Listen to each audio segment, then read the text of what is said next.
Buenas tardes, doctora Oscar, y mi nombre es Miguel Escobar. Voy a dar mi posición sobre lo que es el derecho natural. Derecho natural, pues, históricamente ha sido un derecho tradicionalmente negado, que ha sido muy cuestionado y que tiene su época de oro en la Edad Media con las escuelas patrísticas y escolásticas.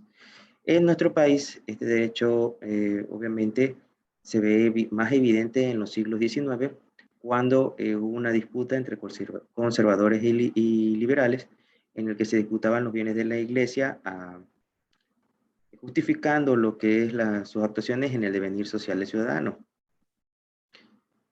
Este derecho natural ha sido impugnado con verdaderamente mucha pasión. Y desde el origen de vista jurídico, se puede decir, es la base de todos los fenómenos. La conducta de los seres humanos prácticamente es la que la regula el derecho. Y decimos que el hombre por naturaleza es un ser social y racional. Eh, También desde el punto de vista de las ciencias naturales, eh, es el medio físico que nos rodea sin la intervención del hombre, todo lo que no es artificial. En el Ecuador, en 1958, se promulga la primera ley de tráfico de drogas, aunque existía una ley positiva. Ya existía la ley natural, en donde se nos indicaba lo que era bueno y malo. En el artículo 18 del Código Civil, numeral 7, a falta de ley, se aplicará las que existan sobre casos análogos y no viéndolos se ocurrirá a principios universales de derecho universal. Con el derecho natural tenemos que remitirnos a la historia, porque uno de sus grandes expositores fueron los dos filósofos conocidos como Aristóteles y Platón. Aristóteles prácticamente contemplaba este tipo de derecho en su obra Las leyes, y Platón, con su moral anicónico. Eh, También tenemos en la Edad Media, que son la época dorada del derecho natural, donde dos grandes escuelas surgen, la de San Agustín y San Tomás. El primero representaba a lo que era la escuela patrística y el segundo la escolástica. Así se puede explicar que el poder intelectual de las personas que convenían los diferentes conventos, la gente de los conventos se dedicaba a crear, y como por ejemplo tenemos nuestro caso sobre el derecho civil ecuatoriano del doctor Larrea Holguín, sacerdote católico, autor de las reformas en 1978, que transformó el primero y tercer código civil para ubicar la igualdad entre el hombre y la mujer. También tenemos un grande escritor, jurista, Rousseau, que establece que el derecho natural como enunciado desde el punto de vista de la actividad humana, es decir, la razón humana, como por ejemplo se nota en principios de conducta y reciprocidad, es decir, que prácticamente con este manifiesto, que haz a los demás lo que quisiera que los demás hiciesen contigo. Como veníamos hablando, el derecho natural es impugnado con pasión. Y al decir que la naturaleza es la base o el origen, es decir, la fuente de todos los fenómenos que existen en el mundo, y estos fenómenos principalmente se encuentran en la conducta de los hombres. El derecho prácticamente trata de normar la conducta de los hombres en sociedad.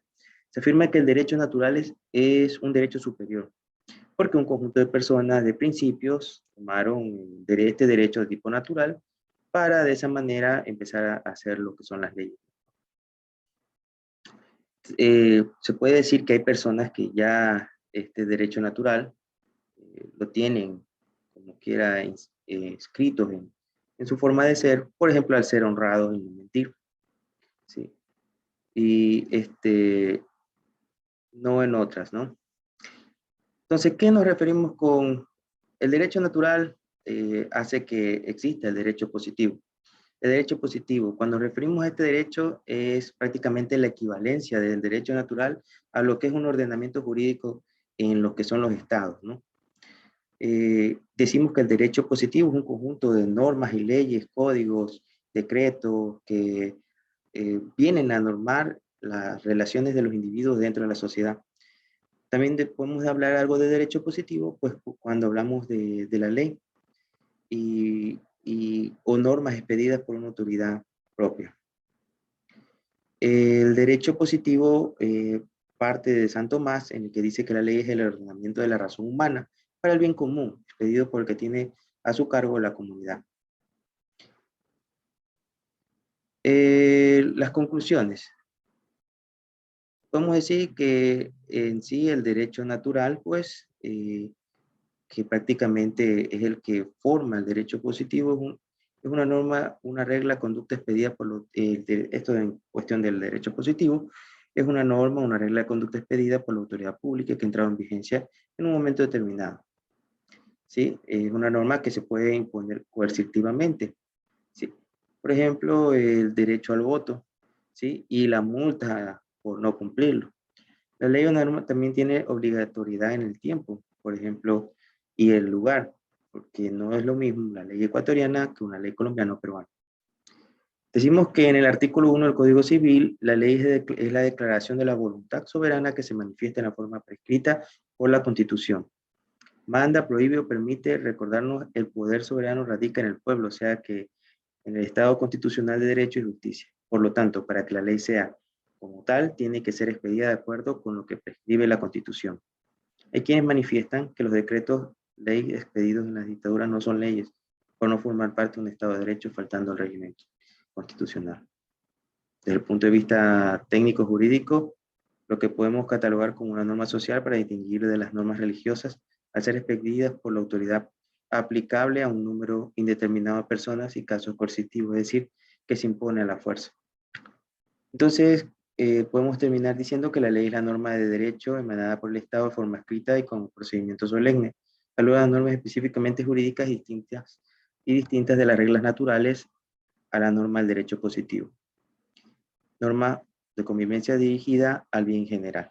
Entonces, podemos decir que el derecho natural, como hemos podido explicar, es prácticamente todas aquellas características que ciertos individuos ya tienen innatas. Por ejemplo, la honradez, el no mentir, el ser trabajador, el, el ser respetuoso. Y pues esto da parte que personas en la antigüedad se hayan juntado con las mismas características, a que viendo que estas características positivas normaban y regulaban la sociedad, pues entonces crearon el derecho positivo, imponiéndolo como unas reglas a toda la sociedad para que de esa manera haya una mayor coordinación y haya paz dentro de la sociedad. Entonces, esto es todo lo que podemos decir del derecho natural y el derecho positivo como parte de este.